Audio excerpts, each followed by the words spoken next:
ആരോഗ്യം എന്നുള്ളത് രോഗമില്ലായ്മ മാത്രമല്ല, അറിവുള്ള ജീവിതശൈലി കൂടിയാണ്.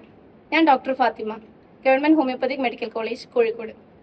ഇന്ന് സാധാരണമായി കണ്ടുവരുന്ന, എന്നാൽ ആരും ഗുരുതരമല്ല എന്ന് കണക്കാക്കുന്ന ഒരു തരം അസുഖമാണ് സെർവൈക്കൽ സ്പോണ്ടിലോസിസ് അഥവാ കഴുത്തുവേദന. ഈ വിഷയത്തെക്കുറിച്ച് കൂടുതൽ സംസാരിക്കാൻ നമ്മോടൊപ്പമുള്ളത് doctor Smitha Madhavan, professor, department of homoeopathic philosophy, GHMC, Kozhikode. നമസ്കാരം മാഡം. നമസ്തേ. എന്താണ് സെർവൈക്കൽ സ്പോണ്ടിലോസിസ്? സെർവൈക്കൽ സ്പോണ്ടിലോസിസ് ഒറ്റ വാക്കിൽ പറഞ്ഞാൽ നമുക്കത് കഴുത്തിന്റെ എല്ലുകളെ, നട്ടെല്ല് എന്ന് നമ്മൾ പറയാറുണ്ടല്ലോ, നട്ടെല്ലുകളെ ബാധിക്കുന്ന ഒരു അസുഖമായി ആണ് സാധാരണ നമ്മൾ പറയാറ്. ഇത് പൊതുവെ പ്രായമായ ആളുകളിലാണ് കണ്ടുവരുന്നതെന്നാണ് ധാരണ. പക്ഷെ അത് അങ്ങനെ ആവണമെന്ന നിർബന്ധവുമില്ല. എല്ലുകളിൽ സംഭവിക്കുന്ന തേയ്മാനം, നട്ടെല്ലിൽ സംഭവിക്കുന്ന തേയ്മാനമാണ് ഈ അസുഖത്തിന് കാരണമെന്ന് നമുക്ക് പറയാം. അത് വളരെ സാധാരണമായി പ്രായമുള്ള ആളുകളിലാണ് കാണുന്നതെങ്കിലും ഒരു 30 വയസ്സിന് മുകളിലുള്ള ആളുകളിലും ഈ രോഗം വരാനുള്ള സാധ്യതയുണ്ട്. ഇത്തരത്തിലുള്ള രോഗങ്ങൾ അപ്പം മുതിർന്നവരിൽ മാത്രമല്ല? മുതിർന്നവരിൽ മാത്രമല്ല. കാരണം പ്രായം ആകുന്നത് മാത്രമല്ല ഇതിന്റെ ഒരു കാരണമായി പറയുന്നത്. മറ്റ് നമ്മളുടെ ജീവിത ശൈലിയുമായി ബന്ധപ്പെട്ട കാരണങ്ങൾ ഉണ്ടാവാം. അതുപോലെ നമ്മൾ ചെയ്യുന്ന ജോലിയുമായി ബന്ധപ്പെട്ട കാരണങ്ങൾ ഉണ്ടാവാം. അതുപോലെ നമ്മളുടെ ഒരു രൂപം അല്ലെങ്കിൽ സ്ട്രക്ചർ അല്ലെ, നമ്മൾക്ക് ഓരോരുത്തർക്കും ഓരോ ആകാര ഭംഗിയൊക്കെയാണ്. അപ്പം അതിനനുസരിച്ചും ഈ അസുഖം വരാനുള്ള സാധ്യത കൂടുതലാണ്. അപ്പൊ കഴുത്തിന്റെ എല്ലുകൾ ആണ് നമ്മൾ കൂടുതലും ഉപയോഗിക്കുന്ന ഭാഗം അല്ലെ. കഴുത്ത് നമ്മൾ സംസാരിക്കുമ്പോൾ, തിരിയുമ്പോൾ, അങ്ങനെ ഒരുപാട് ഡെയിലി ലൈഫിൽ നമ്മൾ ചെയ്യുന്ന കാര്യങ്ങളിലൊക്കെ ഈ നട്ടെല്ലുകളുടെ ചലനം വളരെ അത്യാവശ്യമുള്ള കാര്യമാണ്. അപ്പം പ്രായക്കൂടുതലുള്ളവരിൽ ഇത് കാണുക എന്ന് പറയുമ്പം കൂടുതൽ സമയം കൂടുതലായിട്ട് നമ്മൾ ഉപയോഗിക്കുന്ന ഭാഗങ്ങളാണ് അസ്ഥികൾ, ചലനങ്ങൾക്ക് ആവശ്യമായിട്ട്.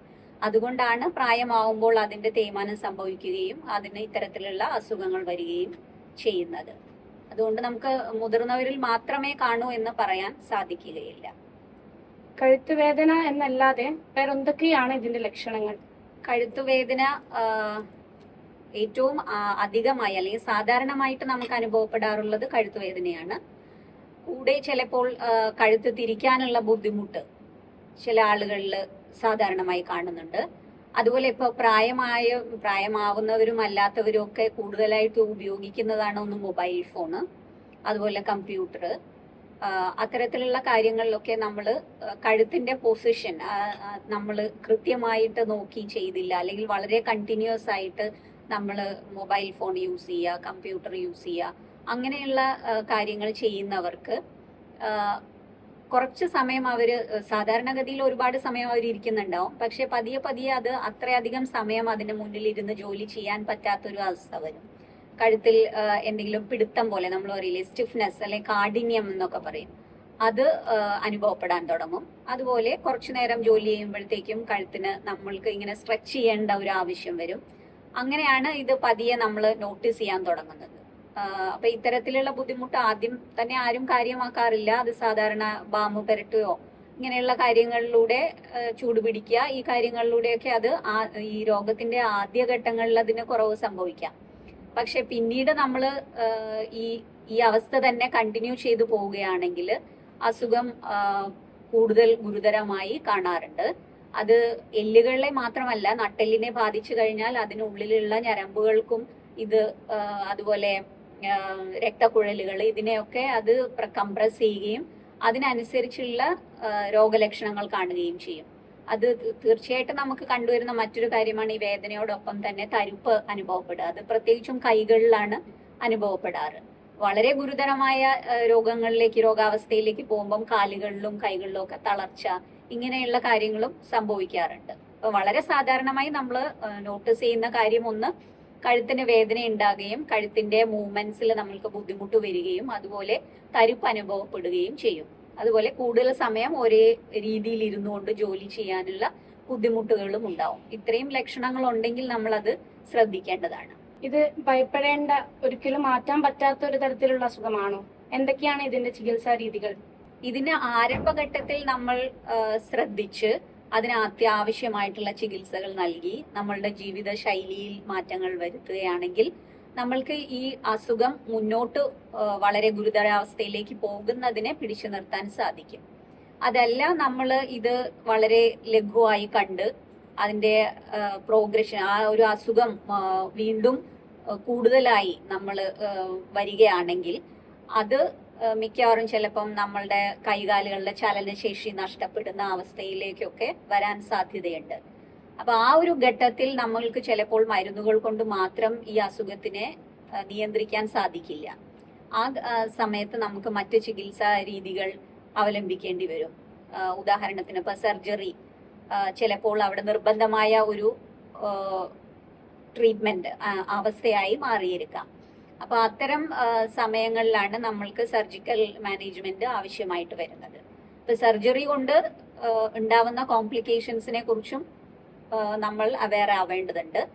അപ്പം ഏറ്റവും ഇതിൽ ശ്രദ്ധിക്കേണ്ട കാര്യം വെച്ചാൽ ഇതിനെ ഗുരുതരാവസ്ഥയിലേക്ക് പോവാതെ അതിന് അത്യാവശ്യ ഘട്ടങ്ങളിൽ അതിൻ്റെതായിട്ടുള്ള ചികിത്സാ രീതികൾ ഉപയോഗപ്പെടുത്തുക എന്നുള്ളതാണ്.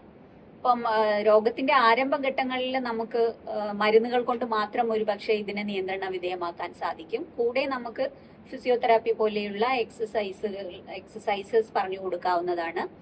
അതുപോലെ നമ്മളുടെ ജീവിത ശൈലിയിലും മാറ്റങ്ങൾ വരുത്തേണ്ടതും ആവശ്യമാണ്. മുൻപേ മാം പറഞ്ഞു കൂടുതലായിട്ട് അസ്ഥികളുള്ള മൂവ്മെന്റ്സ് ആണ് ഇതിന് കുറച്ച് കാരണം. അതുകൊണ്ട് കൂടുതലുണ്ടാവുന്ന ഒരു ഡൗട്ടാണ് ഈ ഫിസിയോതെറാപ്പി ചെയ്യുമ്പോഴും എക്സസൈസ് ചെയ്യുമ്പോഴും നമ്മൾ കൂടുതലായിട്ട് മൂവ്മെന്റ്സ് ചെയ്തുകൊണ്ടിരിക്കുക. അത് ഡിസീസിനെ പ്രോഗ്രസ് ചെയ്യാൻ കുറച്ചും കൂടി ബുദ്ധിമുട്ടിലേക്ക് എത്തിക്കാൻ വല്ല സാധ്യതയും ഉണ്ടോ? അത്തരത്തിൽ സാധ്യതകളില്ല. കാരണം നമ്മൾ ഒരു രോഗത്തിന്റെ ഓരോ അവസ്ഥയിലും എന്താണ്, മസിലിനാണോ ബുദ്ധിമുട്ട് വരുന്നത്, അസ്ഥികൾക്കും ആണോ ബുദ്ധിമുട്ട് വരുന്നത്, ഇത്തരം ഒരു പഠനം നടത്തിയതിനു ശേഷം മാത്രമേ എന്ത് തരത്തിലുള്ള ഫിസിയോതെറാപ്പി ആണ് ഒരു രോഗിക്ക് നൽകേണ്ടത് എന്ന് തീരുമാനിക്കുന്നത്. എല്ലാ രോഗികൾക്കും ഒരേ ഫിസിയോതെറാപ്പിയിലുള്ള ചികിത്സാ രീതികളല്ല ഉപയോഗിക്കേണ്ടി വരുന്നത്. അവരുടെ രോഗാവസ്ഥയുടെ കാഠിന്യം മനസ്സിലാക്കിക്കൊണ്ടാണ് ഫിസിയോതെറാപ്പിയുടെ വിവിധങ്ങളായിട്ടുള്ള ട്രീറ്റ്മെന്റുകൾ നൽകുന്നത്. അതുകൊണ്ട് തന്നെ അത്തരത്തിൽ ആശങ്ക ആവശ്യമില്ല. സർജറി എന്നുള്ളത് ഇതിനൊരു പെർമനന്റ് ക്യൂർ കൊടുക്കുന്ന ഒരു വേ ഓഫ് ട്രീറ്റ്മെന്റ് ആണോ മാം? സർജറി കൊണ്ട് ഉദ്ദേശിക്കുന്നത് യഥാർത്ഥത്തിൽ ഞാൻ നേരത്തെ പറഞ്ഞല്ലോ, നമ്മളുടെ സുഷുമ്ന നാഡിയിലൂടെ പോകുന്ന ഞരമ്പുകൾ, അതുപോലെ രക്തക്കുഴലുകൾ, ഇവയെ ഒക്കെ കംപ്രസ് ചെയ്യുക, അല്ലെങ്കിൽ അതിന്റെ മുകളിൽ പ്രഷർ വരുമ്പോഴാണ് വളരെ സിവിയർ ആയിട്ടുള്ള അല്ലെങ്കിൽ ഗുരുതരമായിട്ടുള്ള ലക്ഷണങ്ങൾ കാണുന്നത്. അപ്പൊ ഈ സർജറിയിലൂടെ ചെയ്യുന്നത് ഈ വരുന്ന പ്രഷറിനെ റിലീസ് ചെയ്യുക എന്നുള്ളതാണ് സർജിക്കൽ ആയിട്ടുള്ള കറക്ഷൻ ആയിട്ട് ചെയ്യുന്നത്. ഇപ്പൊ ഒരു ഘട്ടത്തിൽ ചിലപ്പോൾ അത് നിർബന്ധിതമായിട്ടും ആവശ്യമായിരിക്കും.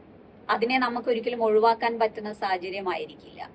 അപ്പൊ ആ ഒരു സമയത്ത് വീണ്ടും ഈ എല്ലുകൾക്ക് ഇതേപോലെ തേയ്മാനം സംഭവിക്കുകയാണെങ്കിൽ വീണ്ടും അതിന്റെ കംപ്രഷൻ അല്ലെങ്കിൽ പ്രഷർ അതിൽ വരാനുള്ള സാധ്യതയുമുണ്ട്.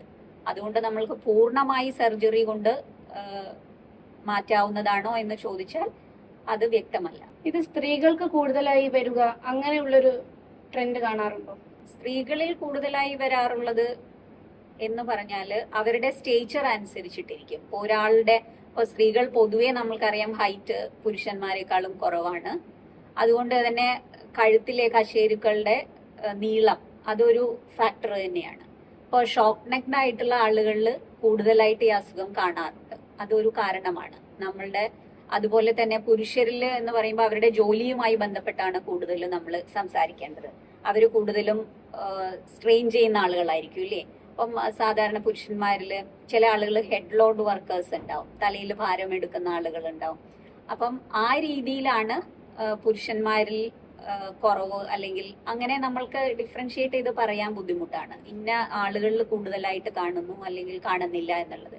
ഓരോരുത്തരുടെയും ജീവിതശൈലി രോഗങ്ങളുമായിട്ട് ബന്ധപ്പെട്ട് തേയ്മാനം സംഭവിക്കാം. അതുപോലെ സ്ത്രീകളിൽ കാണുന്ന വേറൊരു പ്രത്യേകത എന്ന് പറഞ്ഞാൽ നമ്മൾ പ്രായമാകുന്ന സമയത്ത് അല്ലെങ്കിൽ മെനോപോസ് ആവുന്ന സമയത്ത് അവരുടെ വരുന്ന ഈസ്ട്രോജന്റെ വ്യത്യാസം, കുറവ്, ഇതൊക്കെ കഴുത്തിന്റെ എല്ലുകളെ മാത്രമല്ല പൊതുവെ ജനറൽ ആയിട്ട് തന്നെ എല്ലുകൾക്ക് ബലക്ഷയം സംഭവിക്കാറുണ്ട്. ആ ഒരു രീതിയിൽ നോക്കുമ്പോൾ സ്ത്രീകൾക്ക് ആ ഏജ് ഗ്രൂപ്പിൽ എത്തുമ്പോൾ വരാനുള്ള സാധ്യത കൂടുതലായി കാണാം. ജീവിതശൈലി രോഗമായതുകൊണ്ട് തന്നെ എത്തരത്തിലുള്ള ഭക്ഷണങ്ങളാണ് ശ്രദ്ധിക്കേണ്ടത്?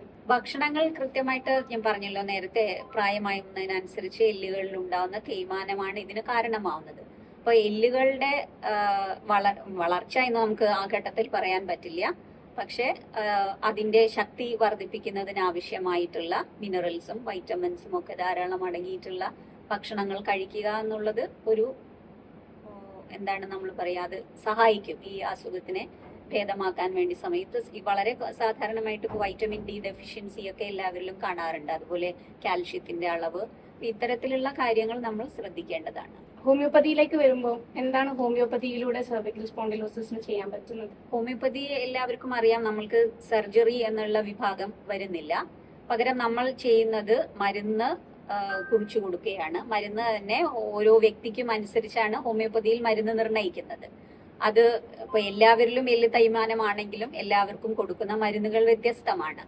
മരുന്ന് കൊടുക്കുന്നതിനോടൊപ്പം തന്നെ ഫിസിയോതെറാപ്പിയും കൂടെ യോജിപ്പിച്ചാണ് നമ്മൾ സാധാരണ ചികിത്സ നിർണ്ണയിക്കാറുള്ളത്. മരുന്നുകൾ കൊണ്ട് നമുക്ക് വന്നിരിക്കുന്ന ഇതേപോലെ നേരത്തെ പറഞ്ഞ ലക്ഷണങ്ങളെ കുറച്ച് കൊണ്ടുവരാൻ സാധിക്കും. അതായത് സിവിയർ ആയിട്ടുള്ള വേദന ഉണ്ടാവുന്ന സമയത്ത്, അല്ലെങ്കിൽ കരുപ്പ് അനുഭവപ്പെടുന്നത്, ഇത്തരം കാര്യങ്ങളെ നമ്മൾക്ക് മരുന്ന് കഴിക്കുന്നതിലൂടെ കുറച്ചു കൊണ്ടുവരാൻ സാധിക്കും. പിന്നെ ഈ എല്ല് തേയ്മാനം ഒരിക്കൽ വന്നത് നമ്മൾക്ക് സാധാരണഗതിയിലേക്ക് തിരിച്ചു കൊണ്ടുവരാൻ സാധിക്കുന്ന ഒരു അസുഖമല്ല എന്നുള്ളതും എല്ലാവരും മനസ്സിലാക്കേണ്ടതാണ്.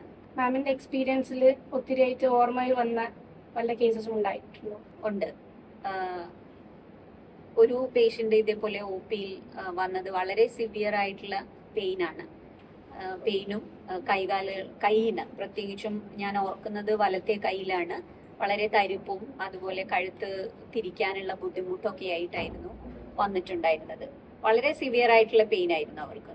അപ്പൊ ആ സിവിയർ ആയിട്ട് ആ പെയിൻ വരുന്ന സമയത്ത് നമ്മൾ മരുന്നിനോടൊപ്പം ഈ ഫിസിയോതെറാപ്പിയിൽ നമുക്ക് അറിയാം അവിടെ ചൂട് പിടിപ്പിക്കുന്ന മാർഗങ്ങളെല്ലാം ഉണ്ട്. അപ്പൊ അത് നമ്മളുടെ മരുന്നും കൂടെ ഉപയോഗിച്ചപ്പം വിത്തിൻ ഒരു ആഴ്ച കൊണ്ട് തന്നെ വളരെ വ്യത്യാസം ആ പേഷ്യന്റിൽ കാണാൻ സാധിച്ചിട്ടുണ്ട്. അപ്പൊ നമ്മൾക്ക് ഒരിക്കലും ഇത്തരം സിംറ്റംസിനെ നമുക്ക് കുറച്ച് കൊണ്ടുവരാൻ പറ്റും, ബുദ്ധിമുട്ടുള്ള സിംറ്റംസിനെ കുറച്ച് കൊണ്ടുവരാൻ പറ്റും. പിന്നീട് നമ്മൾ പേഷ്യന്റിനോട് അഡ്വൈസ് ചെയ്യണം, ഇത്തരത്തിലുള്ള സ്ട്രെനസ് ആയിട്ടുള്ള എക്സസൈസുകൾ ഒഴിവാക്കുക, weight lifting, head load working, അത് പ്രത്യേകിച്ചും. അതുപോലെ തന്നെ നമ്മൾ ടി വി കാണാൻ, സാധാരണ എല്ലാവരും വീടുകളിൽ ടി വി കാണാനിരിക്കും അല്ലെ, സീരിയലുകളൊക്കെ ആണെങ്കിലും ഒരുപാട് നേരം നമ്മൾ അതിന് മുന്നിലാണ്. അപ്പോൾ അത്തരത്തിലൊക്കെ ഇരിക്കുന്ന സമയത്ത് നമ്മൾ കാണാം. പക്ഷെ ചില ഇടവേളകളിൽ നമ്മൾക്ക് കഴുത്തുകൾ തിരിച്ചുകൊണ്ട് വളരെ സാവകാശം കഴുത്തുകൾക്ക് ആവശ്യമായിട്ടുള്ള എക്സസൈസസ് ചെയ്യണം. അതുപോലെ നമ്മൾ കിടക്കുന്ന പൊസിഷൻ ശ്രദ്ധിക്കണം, പെട്ടെന്ന് എഴുന്നേക്കുക, പെട്ടെന്ന് തിരിയുക, ഇങ്ങനെയുള്ള പല കാര്യങ്ങളും അതിനോടൊപ്പം നമ്മൾ ശ്രദ്ധിച്ചാൽ ഈ രോഗം ഗുരുതരമായി മാറുന്നതിന് മുമ്പേ നമുക്ക് ചികിത്സിച്ച് മാറ്റാവുന്നതാണ്. വളരെ നന്ദിയുണ്ട് മാഡം. മാഡം പറഞ്ഞതുപോലെ തന്നെ ജീവിതശൈലിയിൽ നിന്ന് കുറച്ച് മാറ്റങ്ങൾ സംഭവിക്കുമ്പോൾ നമുക്ക് ഇത് കൺട്രോൾ ചെയ്യാൻ പറ്റുന്ന ഒരു അസുഖം തന്നെയാണ് സെർവിക്കൽ സ്പോണ്ടിലോസിസ് അഥവാ കഴുത്തുവേദന. ഈ ഒരു ചർച്ച എല്ലാവർക്കും ഉപകാരപ്പെട്ടു എന്ന് വിശ്വസിക്കുന്നു. നന്ദി മാം. താങ്ക്സ്.